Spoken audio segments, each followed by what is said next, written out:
ఈ స్టోరీ జరిగింది యుఎస్ఏలో. పీటర్ ఇంకా తన వైఫ్ ఇద్దరు ఒక విలేజ్కి కొత్తగా వచ్చారు. పీటర్ ఆఫీస్కి వెళ్ళిపోవడంతో తన వైఫ్ ఊరంతా తిరిగి చూద్దాం అనుకుంది. పీటర్ వైఫ్ ఒకటి గమనించింది, విలేజెస్ దగ్గర ప్రతి ఒక్కరి దగ్గర పెట్స్ ఉన్నాయి.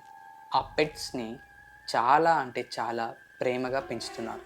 అలా వాక్ చేస్తూ చేస్తూ విలేజ్ అవుట్స్కట్స్కి వెళ్ళిపోయింది. అక్కడ తనకి ఒక పెద్ద చెట్టు కనిపించింది.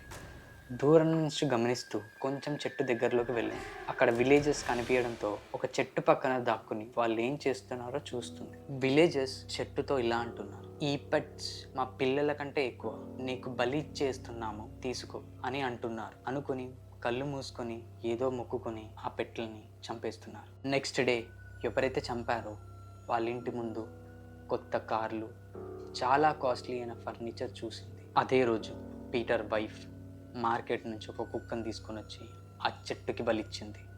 ఏదో మనసులో కోరుకుంది, ఇంటికి వచ్చింది.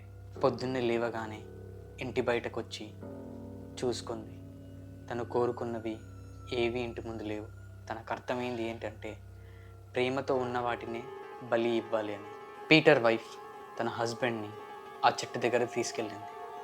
కళ్ళు మూసుకో అని చెప్పింది. సో ఇద్దరు కళ్ళు మూసుకున్నారు. పీటర్ వైఫ్ ఏదో మొక్కుకుంది. కళ్ళు తెరవగానే ఇద్దరిని ఒకరినొకరు పొడుచుకుని చనిపోయారు. ఆ మరుసటి రోజున వాళ్ళ ఇంటి ముందు చాలా కాస్ట్లీ కార్లు, చాలా కాస్ట్లీ ఫర్నిచర్లు ఉన్నాయి. పీటర్కి ఆ చెట్టు గురించి, ఆ విలేజ్ గురించి అన్ని విషయాలు ఎప్పటి నుంచో తెలుసు.